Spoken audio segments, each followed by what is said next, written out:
그 11장에 기록되어 있는 이 명단들이나 아니면 지명 이름들은 어, 예루살렘에 거주하는 사람들의 이름이나 그리고 그 예루살렘 주변에 있었던 마을들에 살았던 그 사람들이 살았던 그 마을들의 이름, 지명의 이름들입니다.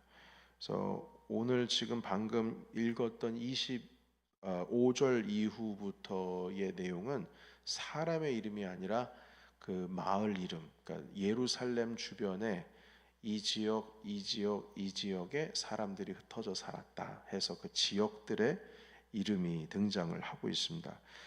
자, 그런데 이 11장의 그 3절부터 9절까지 그 유다 자손과 베냐민 자손의 명단입니다. 예루살렘에 거주하고 있는 사람들의 이름이 기록이 되어 있고요. 10절부터 이후에는 제사장들의 이름이 있고요. 그리고 15절부터는 레위인들의 명단이 기록이 되어 있습니다. 그리고 19절에 보시게 되면 성문지기에 대해서 기록을 하고 있고, 그리고 22절부터는 노래하는 사람들, 그러니까 성전에서 노래하는 사람들에 대한 이름이 등장을 하고 있습니다.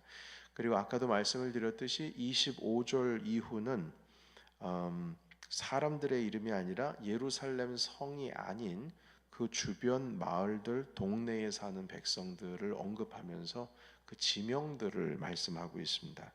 자, 그런데 이 11장에 있는 그 이름들이나 이 지명의 이름들의 명단이 왜 이렇게 중요할까요? 이런 명단이 어떤 이유로 등장을 하게 된 것일까요? 그 질문에 대한 답을 우리가 오늘 함께 해나가고자 합니다. 그 성벽을 52일 만에 기적적으로 완성한 후에 우리가 주일에도 함께 살폈듯이 느헤미야가 에스라 제사장과 함께 수문 앞 광장에 모여서 율법의 말씀을 읽었습니다. 아침 일찍 6시부터 오후 12시까지 읽었는데요. 이 6시간 읽었는데 여러분 6시간 성경만 읽는다고 생각을 해보십시오. 얼마나 피곤하겠습니까? 그런데 여러분 이렇게 성경을 글씨로 눈으로 이렇게 따라오는 것만으로도 조금 그게 상쇄될 것 같은데 듣기만 하고 있습니다. 그때 당시는 이렇게 보편화가 되어 있지 않았기 때문에 제사장만 성경을 가지고 있어요. 그래서 성경을 읽으면 사람들이 듣는 겁니다. 그럼 지루하고 피곤하고 집중이 안 되고 그럴 텐데 그 말씀을 다 읽은 후에는 눈물바다가 되었습니다. 그리고 그 율법책을 읽는 것만으로도 회중들의 마음 가운데 찌르는, 칼로 찌르는 그런 마음의 아픔이 오고 회개가 시작이 되었습니다. 이 회개라고 하는 것이 하루만 끝난 것이 아니고 우리 느헤미야 말씀 보시게 되면은 그 초막절이 시작이 된 후부터 하루에 매일 한 번씩 낭독이 되었고 낭독을 계속 들었다. 그 총 한 7번 더 들은 거죠. 그리고 거기서 끝난 것이 아니라 한 달 동안 24일부터 또 계속해서 회개가 진행이 되고, 그러니까 7월 초하루부터 시작해서 24일이 넘어가는 시간까지 멈추지 않고 회개하고 말씀 듣고 하는 시간이 일어났습니다. 이것들은 다 그 자발적으로 일어난 것들입니다. 이 회개 운동도 본인들이 원해서 하나님의 말씀을 듣다 보니까 회개 물결이 일어난 것이지 회개해야 된다 해서 한 것이 아니라는 겁니다. 자발적인 마음으로 마음이 동요하기 시작을 한 것이죠. 완전한 회복이 이제 일어난 것입니다. 성벽 재건으로만 끝난 것이 아니라 이스라엘 공동체의 마음도 회개와 말씀이라고 하는 그 한 마음으로 모여지게 된 것이죠. 자, 그런데 여기서 우리는 이제 뭐 영적으로도 회복이 됐고 물적으로도 회복이 됐다. 성벽도 다 재건했으니까. 그러면 이제 끝 아닌가? 네, 끝이지요. 그런데 여기서 풀어야 될 문제가 하나가 더 있습니다. 그것은 무엇이냐면 실질적으로 이제부터 그 무너진 예루살렘 성벽, 무너졌던 그 성벽이 완성됐으니까 그 예루살렘에서 살아야 할 사람들을 정하고 집을 지어야 되는 일들이 있는 겁니다. 물론 그 안에서 살던 몇몇 사람들도 있었지만 이젠 말끔하게 단장을 했으니 이제 그 안에서 살아야 되겠죠. 자, 그래서 그 명단이 아까 말씀드렸던 대로 11장의 3절 이후부터 기록이 되어 있습니다. 그곳에 사는 사람들이요. 그러면 어떤 방법으로 여기서 살게 되었을까라고 했을 때 1절, 2절이 이게 어제 아니면 그제에 우리가 읽어야 되는 생명의 삶의 순서였을 겁니다. 우리 1절과 2절 한번 읽어볼까요? 11장 1절과 2절입니다. 자, 시작. 백성의 지도자들은 예루살렘에 거주하였고 그 남은 백성은 제비 뽑아 10분의 1은 거룩한 성 예루살렘에서 거주하게 하고 그 10분의 9는 다른 성읍에 거주하게 하였으며 예루살렘에 거주하기를 자원하는 모든 자를 위하여 백성들이 복을 빌었느니라. 아멘. 여러분, 이 1절과 2절에 있는 말씀 보니까요, 백성의 지도자들은 예루살렘에 거주합니다.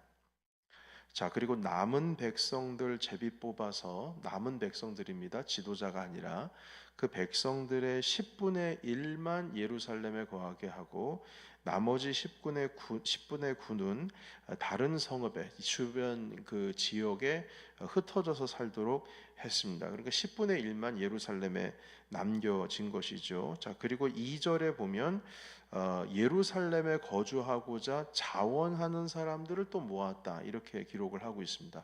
그러니까 10분의 1 외에도 자원하는 사람을 선택을 하게 했고요. 그리고 그 자원하는 사람들을 위해서 백성들이 복을 빌었다, 이렇게 기록을 하고 있습니다.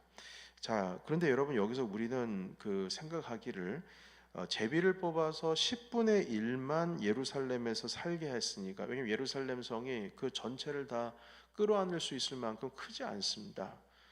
그러니까 그 안에 들어가서 살 수 있는 인원이 그 정해져 있는 거죠. 인원수가 많지가 않습니다. 나머지는 예루살렘 성 주변에서 살 수밖에 없었어요. 예루살렘이라고 하는 도시, 그 성곽, 그 안에서 사는 사람들은 소수의 사람들이죠.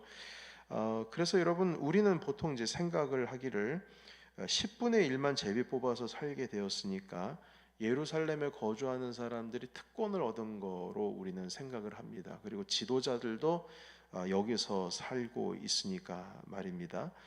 그리고 이미 성벽이 튼튼하게 세워졌고, 그러니까 당연히 예루살렘 성 안에서 보호받으면서 있는 것이 좋죠. 그리고 그것이 특권이겠죠. 그렇게 보여집니다. 그러나 여러분, 사실은 예루살렘 성에서 산다는 것은 특권이 아니고요, 오히려 그 반대입니다. 희생입니다. 당시에 예루살렘에 사는 것을 서로 꺼렸습니다.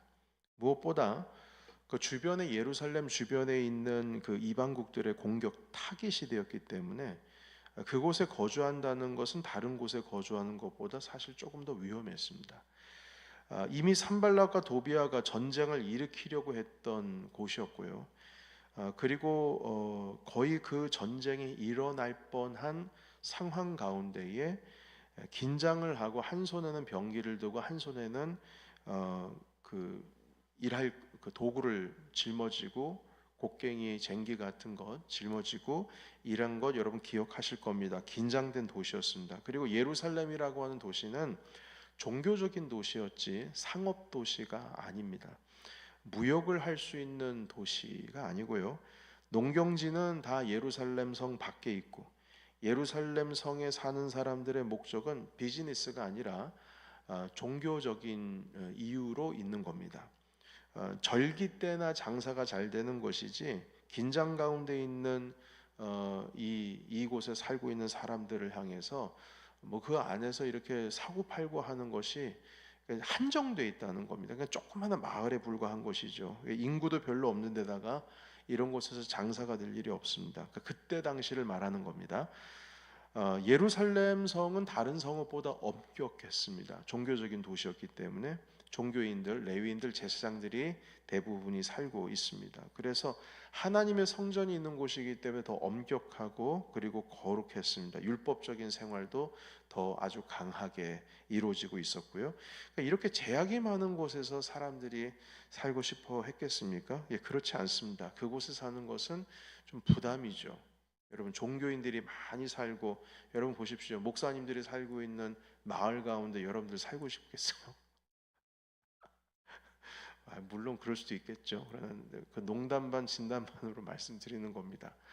이게 제가 어떻게 하냐면은, 여러분 이렇게 우리 같이 식사할 때도 저랑 같이 식사하십시다 그러면은 앞자리는 항상 비어 있거나 옆자리는 비어 있더라고요. 뭐 부담스러우시겠지만 그 거룩한 제사장들, 레위인들이 있는 가운데 거기서 그분들 상대로 장사하고 살고 싶었겠어요? 쉽지가 않습니다. 그래서 여러분 보십시오. 그래서 제비를 뽑은 거예요. 그곳에서 살고 싶은 사람들이 많기 때문에 제비 뽑은 게 아니라 그곳에서 살고 싶은 사람들이 없으니까 제비를 뽑은 겁니다. 그래서 여러분 10분의 1만 들어간 것이 아니라 자원하는 사람이 있으면 들어가도록 한 거예요. 여러분 2절 말씀 보시겠습니까? 2절 같이 다시 한번 읽어볼게요. 자, 시작.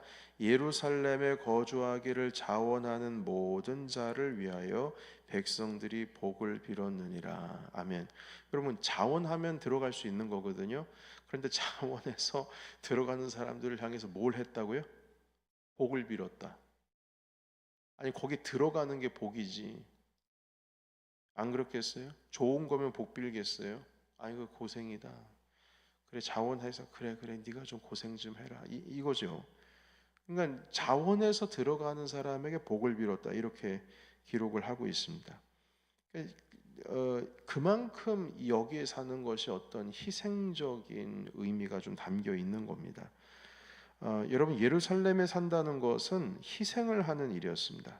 그럼에도 불구하고 그곳에 들어가서 기경하고 그 파괴된 곳을 읽어 나가려고 했던 이유는 그곳에 바로 하나님의 전이 모셔져 있었던 곳이기 때문입니다.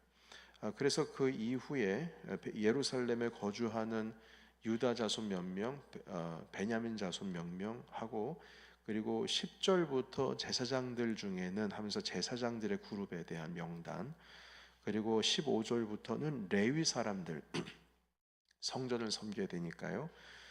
그리고 22절부터 19절부터는 성벽의 문지기들, 그 문지기들이 보면 112명이 거기서 살고 있었고요.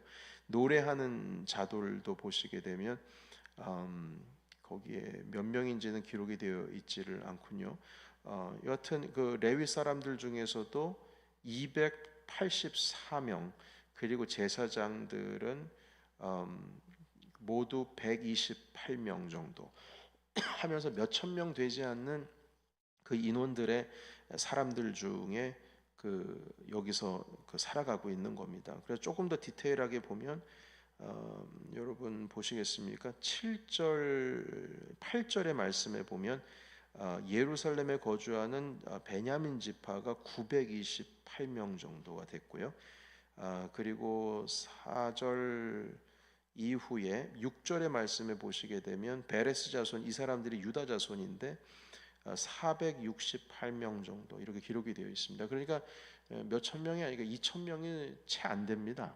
이렇게 해서 살아가는 사람들에게 특권을 준 것이 아니고 여기서 헌신되는 사람들이기 때문에 여기 이렇게 한 겁니다. 그러면 여러분 여기 보십시오. 우리가 또 한 가지 발견해야 될 것이 말입니다.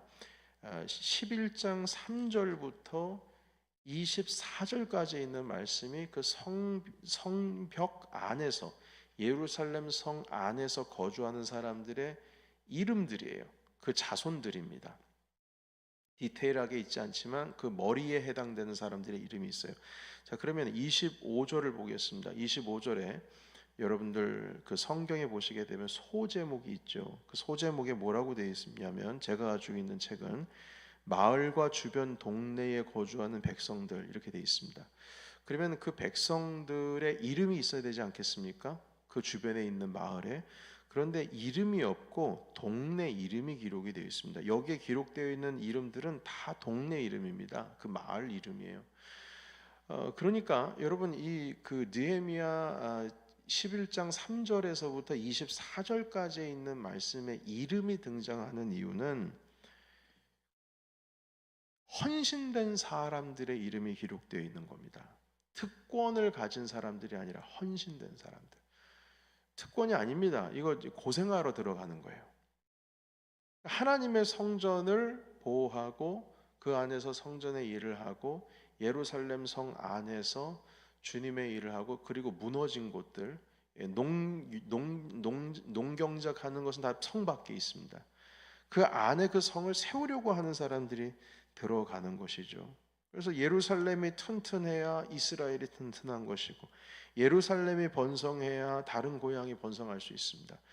여러분 그 에스겔 47장에 있는 말씀을 보시게 되면 성전에서부터 흐르는 에스겔이 본 환상을 보시면 물줄기가 결국에는 강줄기가 되어서 이스라엘이 회복이 되는 그 말씀이 기록이 되어 있지 않습니까? 그 회복의 시점은 맨 근원은 성전입니다. 그러니까 예루살렘 성벽을 쌓아온 이유는 그곳이 회복이 되어야 이스라엘 전체가 회복이 되어야 된다라고 하는 믿음 때문이기도 합니다. 하나의 상징적이고 영적이고 그리고 실질적인 하나님의 회복이 여기서부터 시작이 되는 것이죠. 그런데 여기서 들어가시는 것, 사는 것이 쉽지가 않습니다. 희생을 의미합니다. 전쟁이 일어날 뻔한 장소였고 정치적으로도 긴장 상태에 있는 곳이었고 여전히 먹고 사는 문제가 해결되지 않아요. 왜냐하면 농경작을 그 안에서 하진 않았으니까요. 상업도 발달하지 않습니다. 여러분 한국에 보시게 되면요, 지방 같은 데 보시게 되면 아파트 단지가 세워졌는데 다 그 뭐라 그럽니까? 그 사람이 입주가 안 돼 가지고 학교도 세웠는데 학교가 열지를 못해. 애들이 들어오지를 못해서. 그리고 가게도 뭐 듬성듬성 문이 열려 있고. 그러니까 뭐 제대로 사람들이 살 수 있는 어떤 구조적으로 인프라가 준비가 안 돼 있는 거예요. 건물만 지었죠. 그리고 사람들이 입주를 환영합니다라고 이렇게 쓰여져 있는데 제가 지난번에 한국 와서 본 겁니다. 그래서 왜 이렇게 썰렁해요? 왜 이렇게 썰렁해? 하니까 아직 입주가 다 안 됐다고 이렇게 말씀을 하시더군요. 그러니까 그 마을이 살려면 사람들이 들어와야 되는 거예요. 그러니까 이 예루살렘 성이라고 하는 것이 이제 시작이 된 것이거든요. 그러니까 누가 여기서 살려고 하겠습니까? 이미 여기는 무너진 곳이어서 사람 사는 곳이 아니었고 그 주변에 사람들이 많이 살고 있었는데요. 자, 그럼에도 불구하고 선택된 10%에 있는 사람들은 불평 없이 여기에 남게 되었습니다. 가장 먼저 솔선수범한 사람들이 누구냐면 지도자들이었습니다. 정치적인 지도자들. 그 사람들은 예루살렘 성에 남아 있게 되었습니다. 11장 1절에 나와 있는 내용입니다. 그리고 심지어 자발적으로 자원하는 사람들도 있었습니다. 그래서 이 일이 얼마나 어려운 일인지 그리고 희생한 사람들이 얼마나 영광스러운 일인지 그 이름을 명단에 기록할 정도입니다. 영광스러운 희생 가운데 있는 사람들이기 때문이죠. 그래서 11장 3절부터 시작된 그 명단이 여러분 보시게 되면 그 12장까지 계속 이어지고 있습니다. 12장에도 제사장들과 레위 사람들의 이름이 계속 기록이 되어 있습니다. 언제까지요? 바로 12장 26절까지 기록이 되어 있습니다. 여러분 그 헌신이라고 하는 것은요. 헌신은 일을 열심히 한다고 해서 헌신이 아닙니다. 여러분 이건 되게 중요한 워딩입니다. 일을 열심히 한다고 해서 헌신이 아니고 희생을 해야 그게 비로소 헌신이 됩니다. 나를 내려놓는 것이 헌신이지 열심히 일했다고 해서 다 헌신이 아닙니다. 여러분 지금 이 순간 이스라엘 백성들 한번 생각해 보시기 바랍니다. 어느 누구는 이렇게 생각을 했을 거예요. 내가 52일 만에 전쟁을 무릅쓰고 성벽 건축의 일을 열심히 했는데 이만하면 됐지. 내가 못하러 예루살렘 성에서 또 그 고생하면서 거기서 살아야 될 이유가 뭐가 있느냐. 지금까지 내가 이렇게만 헌신하면 충분한 거지. 52일 동안 내가 목숨 걸고 내가 성벽 지었는데 내 가족들과 나를 희생하면서까지 내가 여기 예루살렘 성 안에서 살 이유는 없다고 생각해. 충분히 이렇게 생각할 수 있을 겁니다. 이해가 되죠? 예루살렘이라고 하는 공동체가 세워지게 된 것이 만약 이런 생각이 있는 사람들을 모아서 그래서 그곳에 그냥 밀어 넣었다면 그러면 그 공동체는 거기서 끝났을 것입니다. 그런데 이 공동체가 세워지는 것은 열심히 일만 했다고 세워지는 것이 아니라 결국에는 희생이라고 하는 것을 통해서 세워지는 것이죠. 여러분 분명히 일하는 것이 희생하는 것이기도 합니다. 그러나 오히려 일한 것 때문에 그게 내 자랑이 될 수 있습니다. 내 자랑. 내 면류관입니다. 내가 이만큼 했다. 그런데 지금 여기에 나와 계신 분들의 이름은 일로서 평가된 사람들이 아니라 희생함으로 평가된 사람들이에요. 그냥 그곳에 사는 사람들입니다. 예루살렘에 거하는 그들의 희생이 없이는 이스라엘 공동체라고 하는 그 영적인 공동체가 세워질 수 없는 것이죠.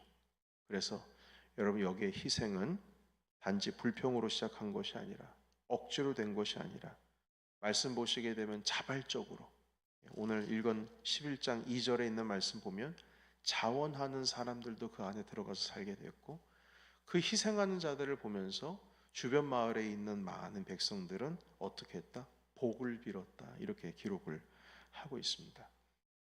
여러분 우리 넘치는 교회 많은 성도님들이 열심히 봉사하고 일하시고 하시는 모습들 참 좋습니다. 보기 좋고 주님께서 기뻐 받으실 것입니다. 그런데 그 일이 나의 어깨를 높이는 일이 아니라 나를 희생하는 일이 되어야 됩니다. 높아지는 일이 아니라 낮아지는 일이 되어야 됩니다. 바로 거기서부터 주님의 영적인 회복이 일어납니다. 그래서 오늘 읽은 말씀으로 인해서 세 가지 회복이 다 됐어요. 첫 번째는 물리적으로 성벽이 세워지는 겁니다. 두 번째는 영적으로 공동체가 회복이 되는 겁니다. 그것은 바로 무엇이냐면 말씀으로 회개하는 거죠. 세 번째 마지막입니다. 이제는 그 예루살렘 성에 들어가서 희생이라고 하는 것이 세워졌습니다. 그것으로 말미암아 이제 예루살렘 성이 회복이 되기 시작을 하게 됩니다. 여러분 우리의 삶 가운데 있어서도 주님께서 우리의 어떤 물리적인 모습을 공동체를 회복하는 것도 중요하지만 우리가 영적으로도 말씀과 기도로 예배가 회복이 되는 것 너무나 중요합니다. 그러나 마지막으로 한 가지 더 회복이 될 것은 우리 모든 성도들의 주님을 향한 희생이요 낮아짐입니다. 이것이 모두 다 회복이 돼야 비로소 느헤미야가 그 자리를 떠나서 다시금 본국으로 돌아갈 수 있는 모든 준비가 되게 됩니다. 여러분 이 말씀을 통해서 하나님 우리 넘치는 교회에 물리적인 회복도 일어나게 하시고 영적인 회복도 일어나게 하시고 그리고 모든 섬김이들과 우리 함께 성도들의 모든 희생의 마음 낮아짐의 모습 겸손함으로 주님의 모습을 본받는 그 공동체의 영과 정신도 회복이 되게 하옵소서. 이 기도 제목으로 이 아침을 시작하기를 바랍니다. 우리 다 같이 음악에 맞춰서 주님 앞에 우리의 결단의 기도를 올려드리겠습니다. 기도하겠습니다.